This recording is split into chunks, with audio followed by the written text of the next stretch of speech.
Let's take a silent moment and gather our mind within before we read the opening aspiration.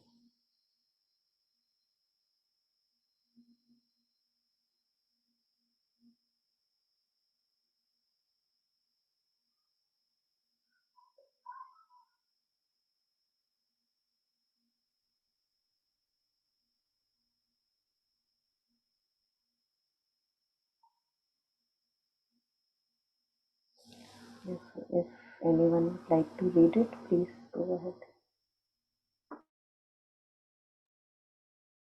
With boundless compassion and wisdom, I will work for the welfare of all.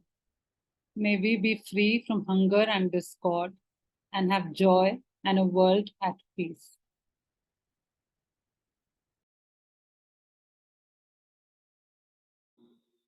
Thank you. Very much required. A world at peace,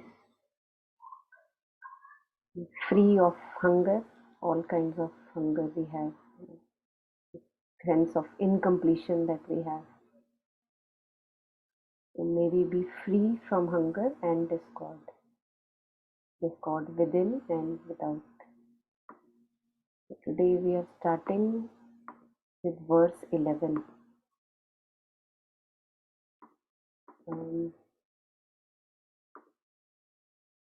Yes.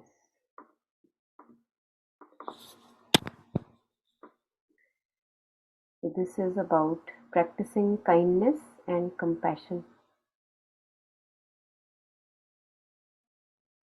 So let us go through a little bit of this, and today we have also, I thought we can listen to something from Jetsunma where she shares something about this, but we do that later. So first we go through the verse and then we maybe take a couple of paragraphs. Then we listen to Jetsunma today. Yes, anyone who would like to go, please go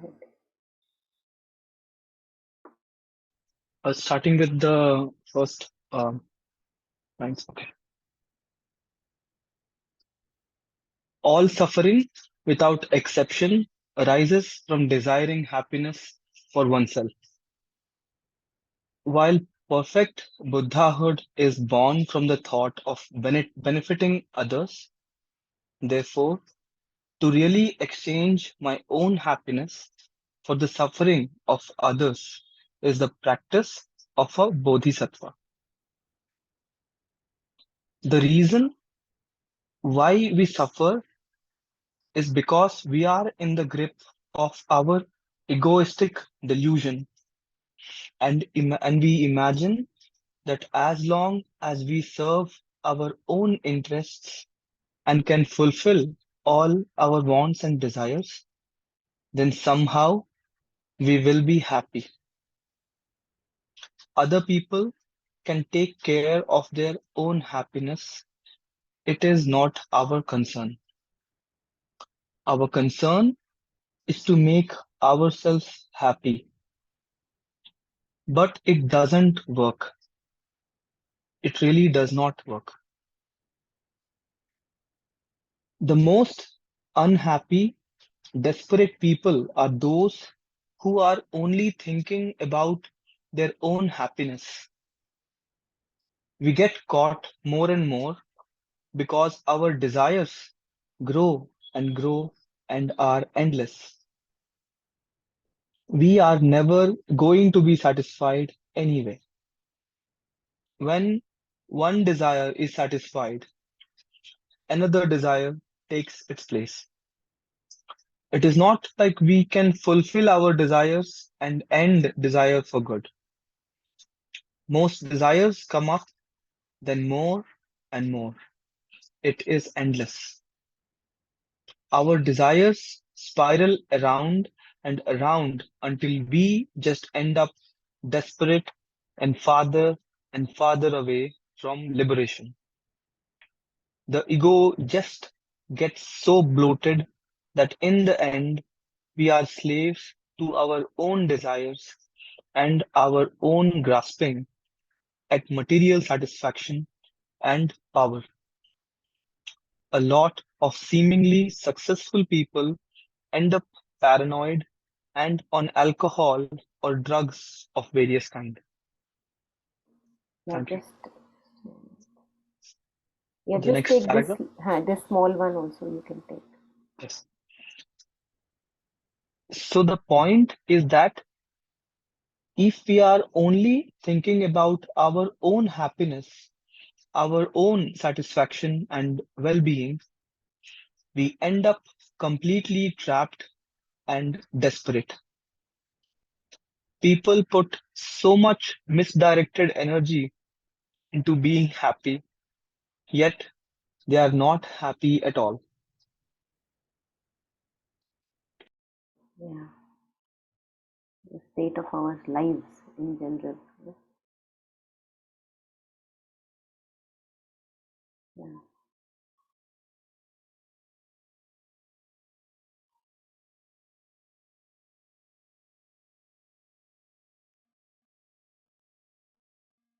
This, I think, in our practical experience, we have enough of such an experience that wherever we have wanted more and more and more, for this little me so that I can be happy, at times we may have gotten it, but it did not give us that satisfaction. We still want something more for ourselves.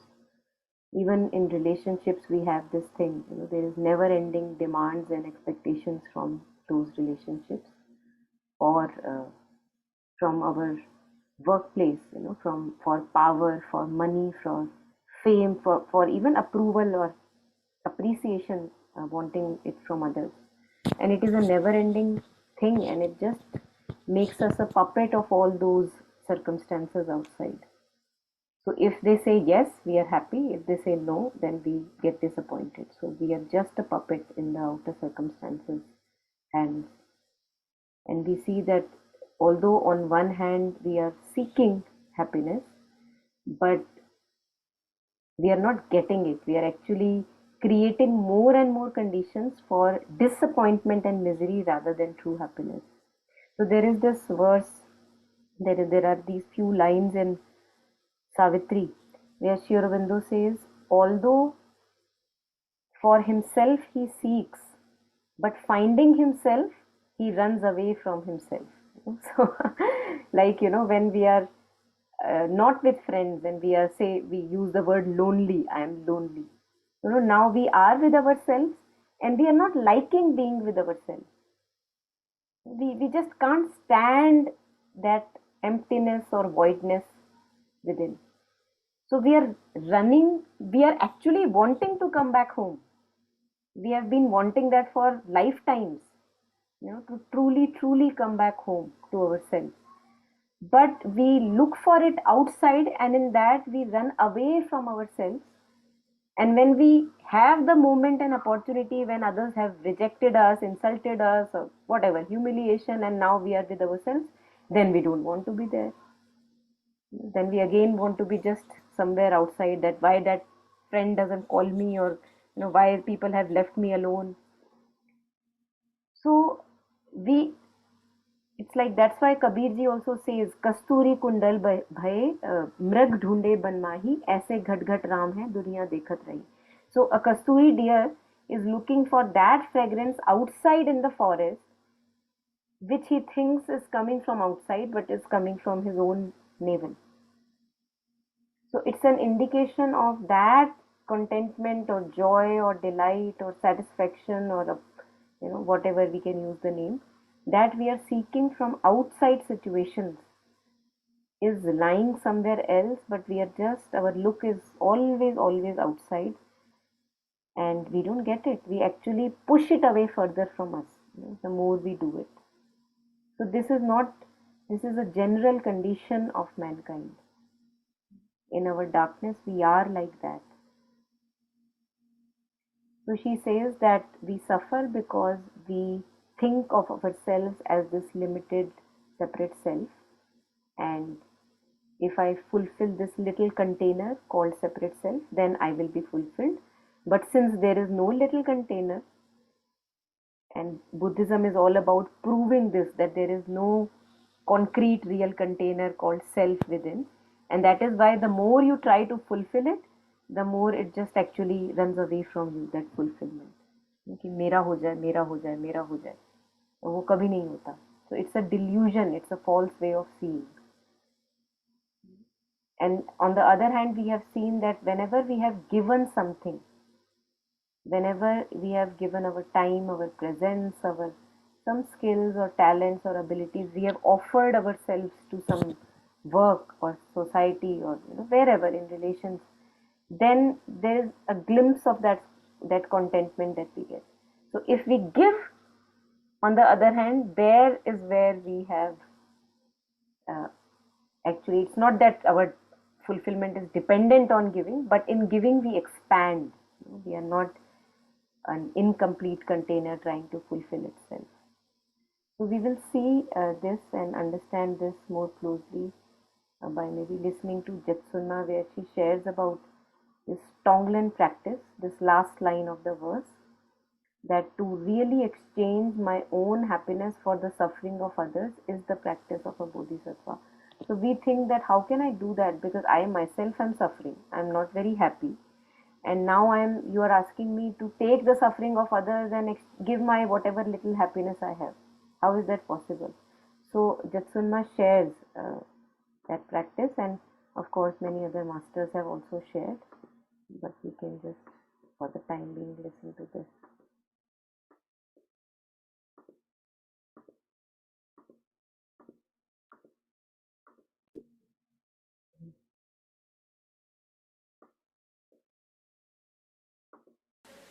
So very good, the majority do. Well done. So basically Tonglen is a practice which was promulgated in Tibet in the 11th century by a great Bengali master called Dipankara Atisha. And it is the essential point is a meditation. For example, make it practical. We are visiting someone who is very ill. They're lying there, they're very sick, and we feel very helpless. So this Tonglen practice is that with the ingoing breath, we visualize that we are taking in all their suffering and the causes of their suffering, not just physical, but also from a Buddhist point of view, karmic. And sort of like a vacuum cleaner, right? We are sucking up all that darkness in the form of dark light. It comes in through the nostrils, goes down into the heart.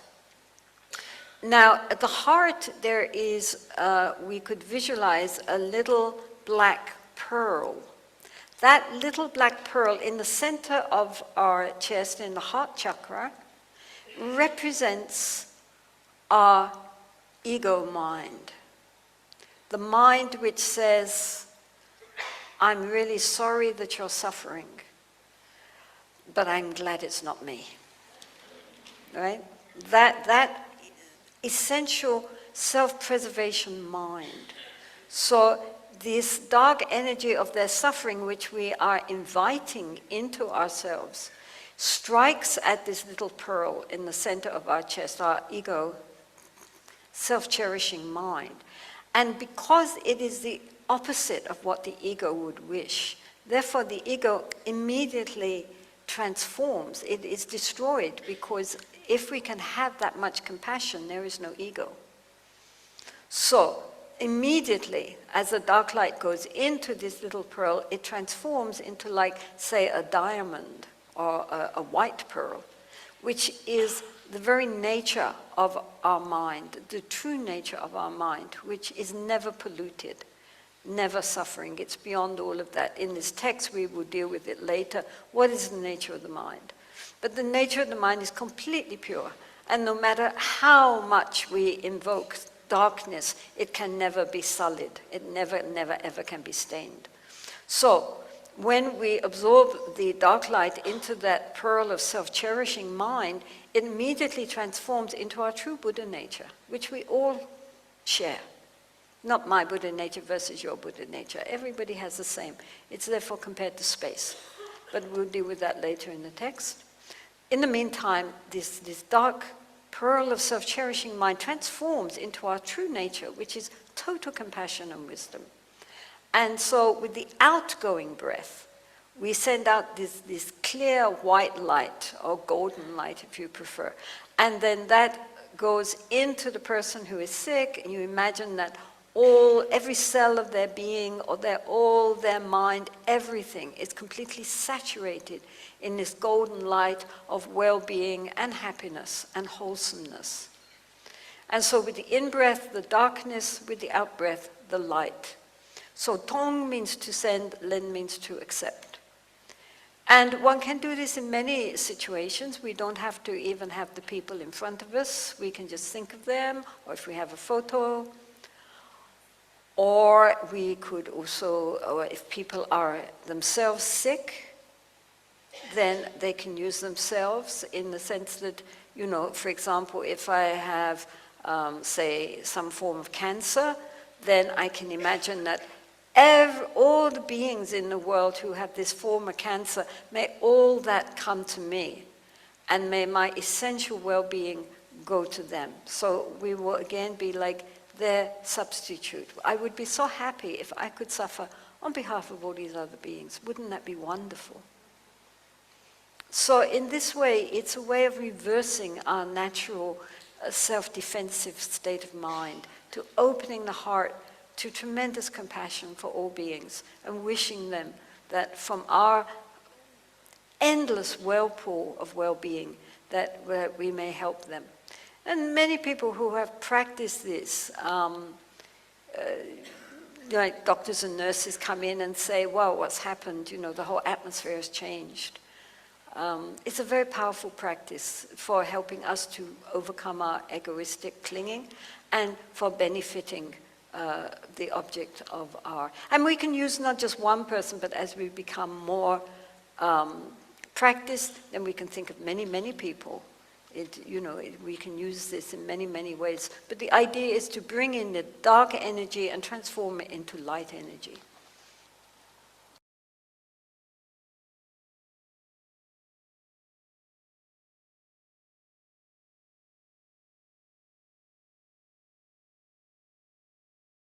Yeah, so was that clear? Clear enough for the practice? If there is any question or doubt, we can share if you have. Each time you hear it, you tend to pick up something new or something that you'd missed. So this Tonglen thing you talked about in that earlier course on pain and suffering, and it had rung a bell, and consciously, subconsciously, one has been trying this. You enter into a hospital with someone, and then you tend to do this. But this thing that you said, that black pearl at the center, which thinks that I am empathetic, but I'm so glad it's not me. I mean, this was a new thing that I hadn't thought of, that it's not just compassion for others, it's also egotistical cleaning of yourself. I thought that was also equally Absolutely. powerful. Yes, absolutely. And I think a couple of people I've talked to after this Tonglen, when we shared this. So one person was worried that I don't know how to do this because I'm already not very happy, and now you're asking me to take the unhappiness of other people, and I can't even imagine doing that. So I told her that, and also listening to Jetsunma here, what she said is that when we take the suffering of others, our cause of suffering, which is that black pearl, or that, the egoism which is with us, Yeah. which is the root of our suffering, actually that is getting cleaned. So it seems that I'm taking in that acid, and I already have so much of acid, but we don't realize that that acid we taking in is actually uprooting the root of the acid from within ourselves. Yeah, correct. That's the part that really struck me this time. Maybe I'd heard it before also, but that didn't come through as strongly. Yeah. So yeah, it's a very good practice, and especially I found it uh, if we have maybe a challenging relationship going on at workplace and family, there we don't know how to do go ahead with things, and at times we are stuck. So there also we can visualize, say, both the parties involved, maybe me and the other person in front of me, and taking in all the suffering and wishing both the parties full of light and golden light that she was sharing, that thing. And other, it's also very helpful when I myself am in intense pain or suffering, either because of, as she shared, a disease, an illness, or some emotional mental suffering which can be there anytime. So when I recognize my suffering, then I realize that, oh, this is how billions of us suffer when we are in such a situation. Now I know. So when I know now that how billions of us suffer in such a state, I take in, I with the in breath that she was sharing, I take in all that suffering, and I wish for everyone lots of peace. May everyone have peace in their heart. So this also takes care of when we are suffering ourselves, uh, mentally, emotionally, or physically. It really helps both the ways. So yes.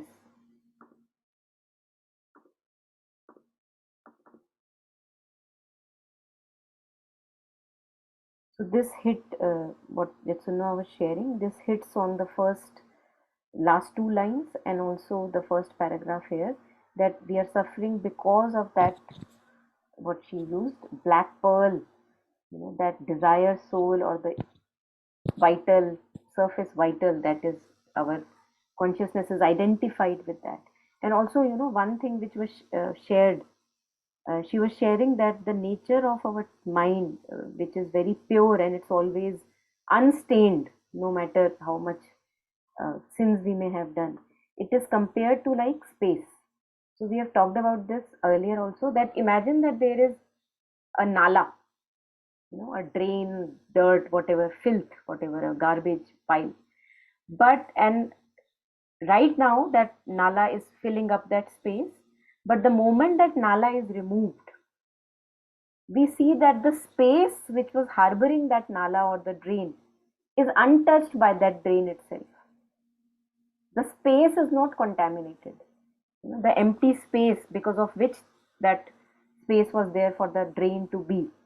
So the empty space is not touched by the presence of nala. Also, we can use it, a metaphor of a screen and a movie playing on the screen. So we go to theater and we see all kinds of scenes watching, on that screen, coming up on the screen. So maybe there is a murder and there is blood, but the moment the screen is off, is there blood on the screen? There is no blood on the screen. It was just the image.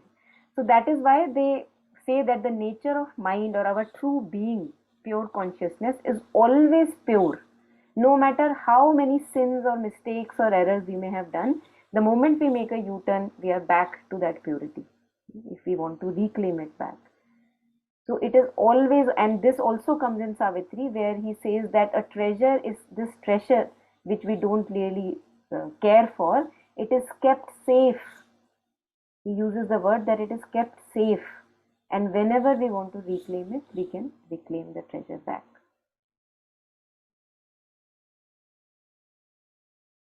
उसकी value घटती नहीं है. So a diamond, even if it goes in the potty, if it goes in the drain, a diamond is a diamond. उसकी value नहीं घटती. So it's like that. The treasure is always untouched, and that's why they relate it to the space or a screen, where it is not affected by the scenes on the movie. So yes, anything here in these couple of paragraphs, the first ones that we read?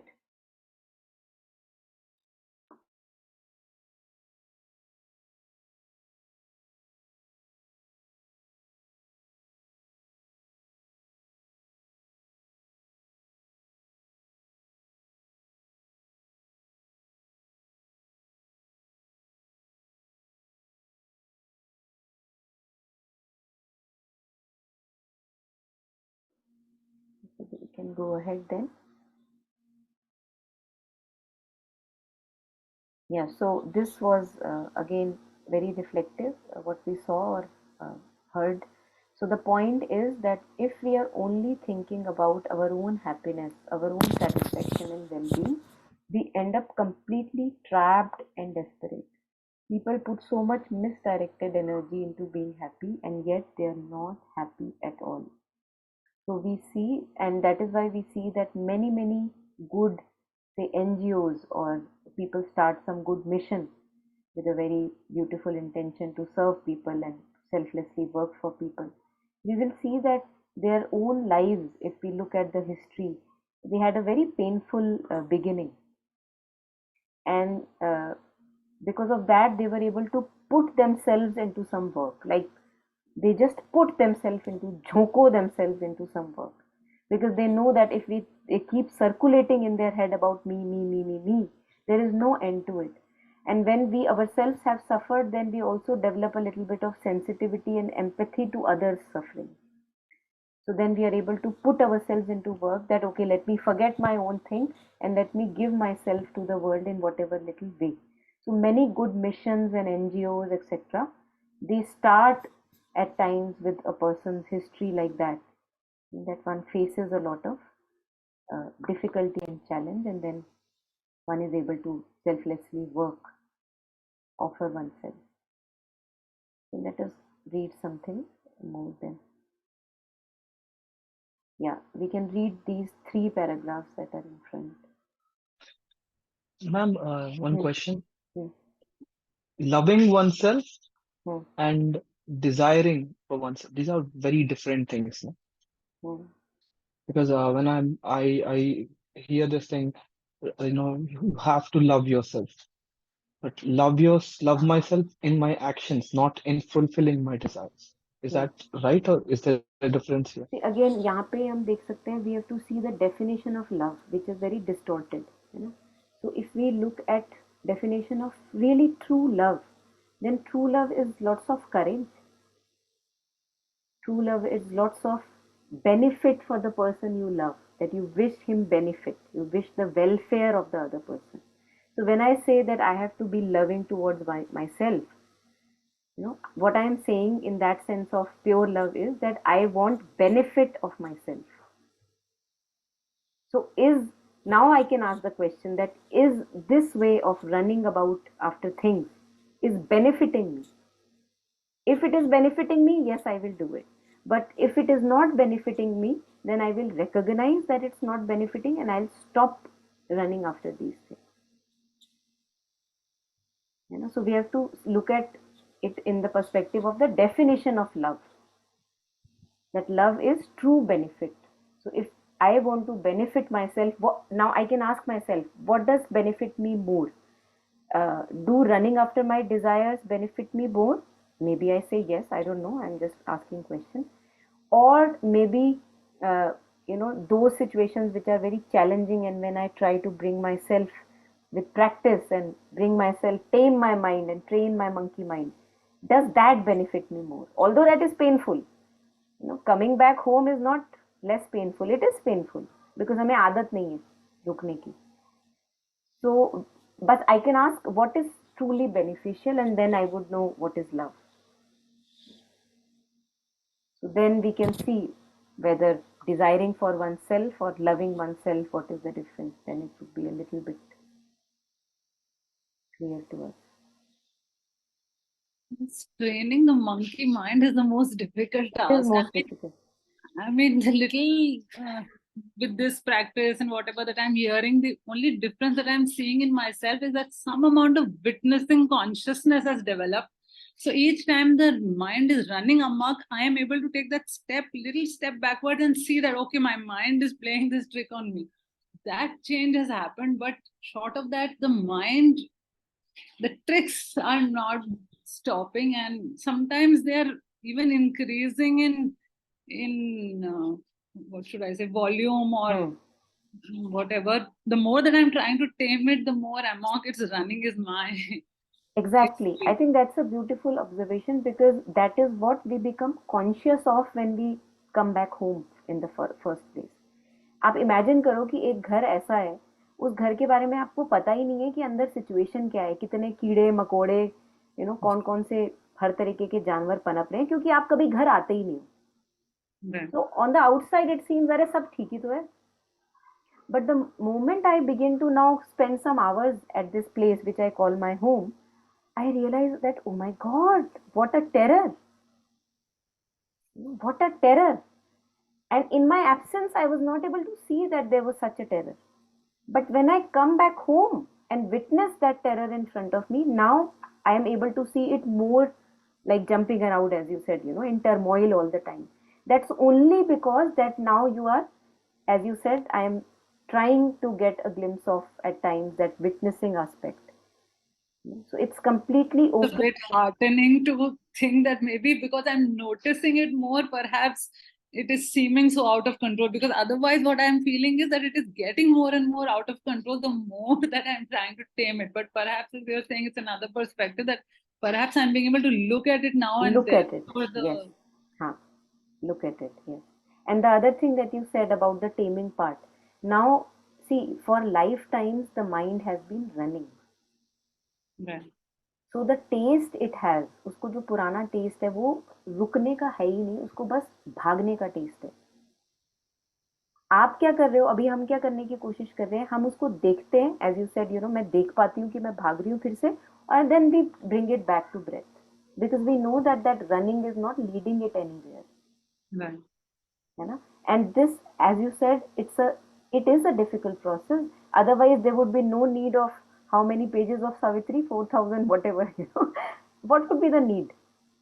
अगर इतना ही black and white crystal clear होता और पकड़ में आ जाता कि ये देखो आज कल जत्सुनमा ने बताया और आज पकड़ में आ गया, मतलब नॉर्मली आप ये सोचते हो ना, एक चीज अगर समझ आ गई तो इम्प्लीमेंट भी हो जानी चाहिए, that's your normal understanding of life, but this is much different. I mean जो पिछली बार हम बात कर रहे थे कि एक लेवल पे समझ आ गई बट वाइटल लेवल पे वो इम्प्लीमेंट करना is quite another ball. totally resonate, yeah. And that is why we have so many teachings in so many different forms कि चलो आज ऐसे नहीं समझ में आ रहा तो जत्सुनमा को सुन लेते हैं, है ना. चलो जत्सुनमा से नहीं समझ में आ रहा तो श्री अरबिंदो को पढ़ लेते हैं, अब श्री अरबिंदो को नहीं समझ में आ रहा तो चलो कबीर जी को उठा लेते हैं, because we are like that, and that is the design of the creation, that it starts from this complete darkness, and then slowly in gradations we take it towards more and more light, and it is challenging. Let us accept the fact that it is challenging. Thank you. Thank you. There is one video of Jetsunma I'm remembering. I'll just, in the meantime, I'll just try to get my hands on it.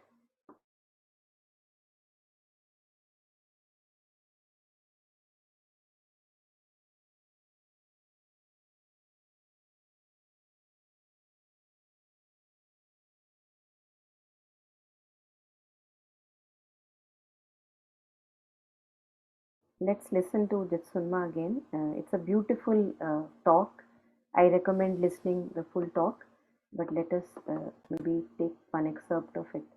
So it's called The Four Immeasurables, and it's basically about this, again, looking at the mind and how running it is all the time, and then developing that subtle consciousness which Rinku was talking of, that witnessing consciousness which can bring it back to the present moment, and that it takes time. So it's all about this. Well tamed. So if we say go right, it will go right. If we say go left, it will go left. No problem. And so this is like our mind. Once we have the mind well tamed, once we have the mind amenable, we are no longer fighting the mind. If we want to settle the mind in one direction, it will settle. If we want to think of certain qualities or certain meditation objects, it will think of them. If we want it to concentrate on the work we have at hand, it will settle and concentrate. We become masters of our mind, not the slaves.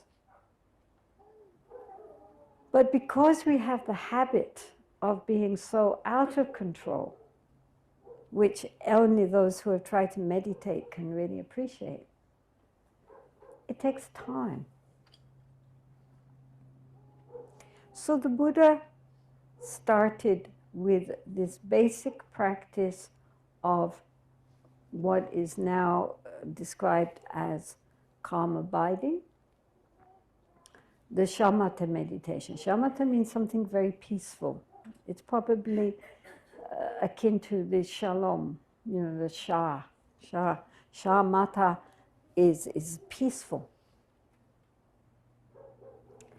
And so it's a matter of getting the mind not only calmed down, but also one-pointed, attentive. Our attention span nowadays has really decreased like anything. Apparently, the average attention span of a child in America nowadays is 4 seconds, which is frightening. 4 seconds and it's distracted. So what we need to do first is to learn how to settle the mind on one object and rest it there.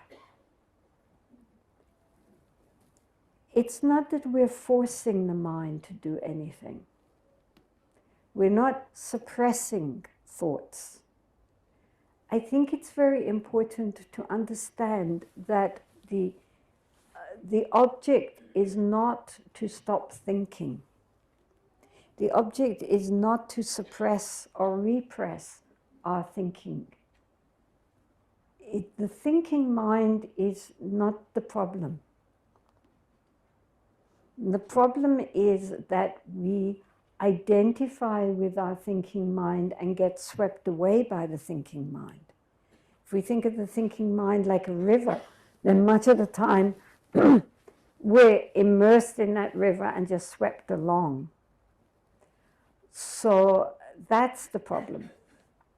So now we are trying to learn how to step out of that river. The river can still carry on running, no problem. But we don't have to be swept along with it.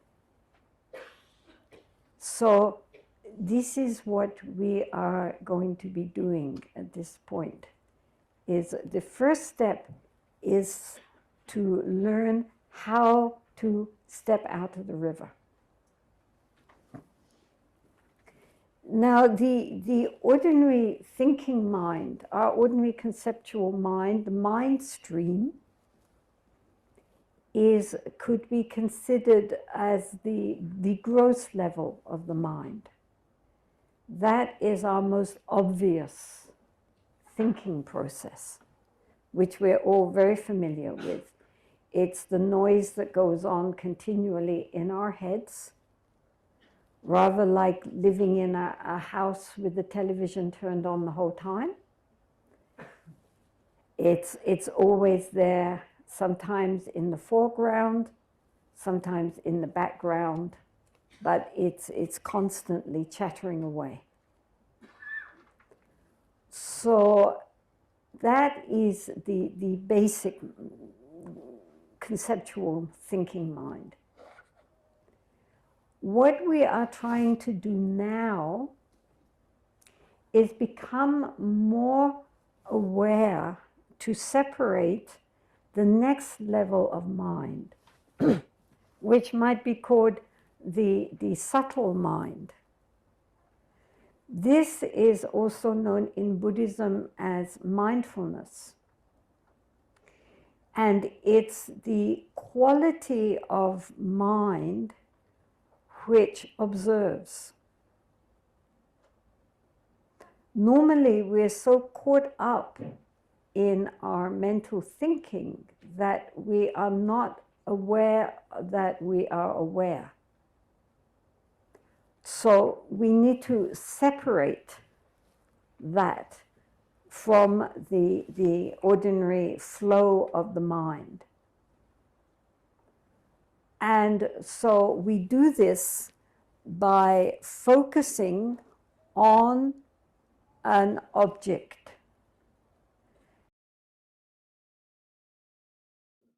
Yeah, and now she shares that the first object that was given to her was a pebble, and she had to focus herself on that pebble again and again. And then she shares that most commonly we also make use of breath. Breath is another object because it's there with us all the time. Music may not be there with me all the time, right? But breath is there with me all the time. The body is there with me all the time. So then, even if I'm trapped in some cave or wherever I am, I can again and again bring the mind on breath where other things may not be there. So as you would have heard her saying that this is the process. So what Rinku was sharing, that is the process of taming the mind. कि पहले इतना कबाड़ था कि पता भी नहीं था कबाड़ में लॉस्ट है, और अब पता लग रहा है कि बीच बीच में कि ओ माय गॉड इतना कबाड़ है, and then we are trying to bring it back home. And that stream may actually run, as she was sharing, that the chatter may remain and will remain. We can't help it. It's like a machine that has been running for centuries. And now you are saying that, okay, so shut it off. Now, when the moment you turn off the button, it doesn't just go off like that. So it goes like tuck, tuck, tuck, tuck, tuck, tuck, tuck, and takes a long time because it has been running. It has a momentum. In physics, there is momentum. So, like tha, you can't do it like black and white. No, it takes time, and that is why all of us practice. Otherwise, there would be no need to practice. So yeah, but the very good fact is that at least one is becoming aware of one's own state, and through my own state, I can become aware of thousands of human beings, billions of human beings who are in the same situation. Everyone has the same mind. Everyone is trapped here or there and is thinking about it that all the time and is not in the present moment. अरे भाई मेरे को तो ऐसा लगता है जब मैं कभी सड़क पे ड्राइव कर रही होती हूँ, at times I wonder that how is it possible that people are driving, and the very fact that we have such distorted minds which are not tamed, and we are not hitting each other all the time. We are still able to drive cars easily, smoothly, and accidents are still rare, like every day not like 100 of cars are on one road doing accidents to each other. But the way our minds are, we can do that. It's very bhasad machi hui hai, the dimag mein. So it's grace only that is making us reach home to office and office to home every day. Otherwise, how is it possible? With such untamed minds, we are running our cars and still be able to come back home safely. Yeah. Thinking mind ke alawa, it's a worrying mind also. It tends to go around like a magnet, and then you attract something to worry about, and then you worry about it for 3, 4, 5 days until something else comes up, and you need to worry about that. So much so that a couple of years ago, I remember going to the bus stop to pick up my daughter from school. And when I reached the bus stop, I remembered that she had an exam today. And my first reaction was, oh God, I forgot, I missed worrying about this aspect, that she also had an exam. I had so much to worry about during the day. So it's so mindless beyond a point that, I mean, maybe in the situation prior to this, जो आप कह रहे हो घर में पता ही नहीं था इतना कबाड़ है, perhaps that was an easier situation to be in क्योंकि मालूम ही नहीं था. अब मालूम होने के कारण you are even more uneasy कि मालूम सब है, but I'm not being able to do what is required to do. I think that's also adding to the restlessness. Yeah, true. And that is why Jetsunma says that in one of her another talks that meditation is not a panacea. Like it's not, they won't recommend meditation to everyone. So someone who is severely suffering from some mental condition, the moment you begin to come back home and see so much of clutter in the home, as you said, we can't take it. So many people who are, at times we are so weak in our emotions and mental state that we actually can go even madder. So it's grace only that you are doing the process Yeah, and still able to talk about it and not getting mad. Although you are sharing that it is possible, that it's frustrating, but still you are in safe hands. Yeah.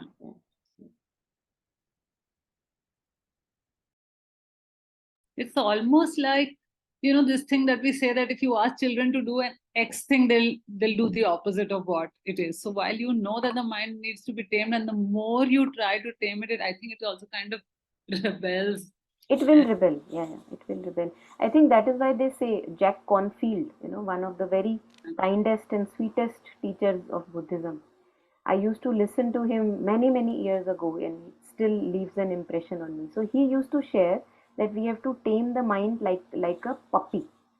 So if you have a puppy at home, very little puppy of course are very little, and he would just, what would we do? You take him in the lap, and he would see maybe something to chew on, and it will run away from your lap and chew it, like grab a stick or whatever and go there. Then you again bring it back to your lap. Then again it goes and chews on something. Then again so, and you keep, he uses the word, keep bringing the puppy back. तो हमको puppy पे गुस्सा थोड़ी ना आता है, और क्यों नहीं आता? क्योंकि हमको पता है उसका तो नेचर ही ऐसा है, बच्चा ही तो है, तो इसलिए गुस्सा नहीं आता पपी पे। छोटे बच्चों पे भी हमको, मतलब बहुत प्यारे छोटे छोटे बच्चे होते हैं, अपनी हरकतें कर रहे होते हैं, I would say most often भी हमको गुस्सा नहीं आता। अगर हम थोड़ी सेम सिचुएशन में, हमको प्यार आता है बच्चे पे कि ये ऐसा ही है ना। तो mind is like that little stubborn child who is just addicted to the past pattern, and again for its own benefit we have to keep bringing it back home. Bring the puppy back home, bring the puppy back home. Lots of perseverance required, क्योंकि frustration यहाँ पे काम नहीं आ सकती। Frustration तो और complicate कर देती है। जो बचा कुचा 5 मिनट है, हम वो 5 मिनट भी नहीं कर पाएंगे फ्रस्ट्रेशन के चक्कर। या anything more here?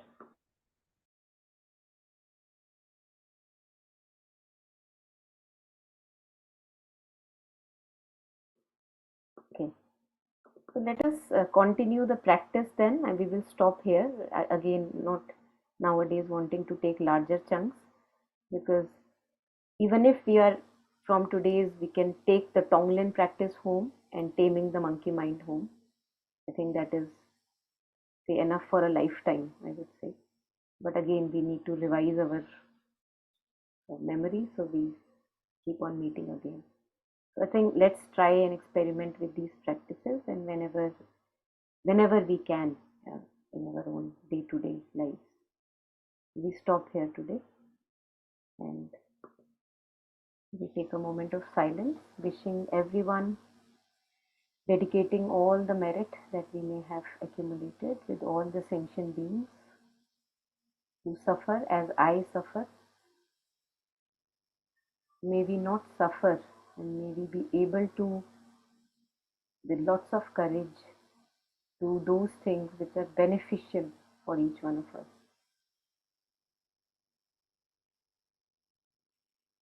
And may we have lots of perseverance on the path. It's a long and arduous journey. Every time we fall, may we be able to dust our pants off and shamelessly get up on the path again.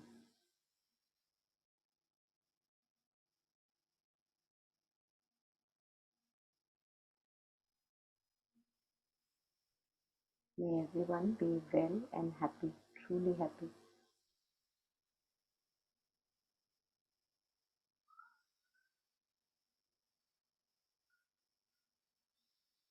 Thank you.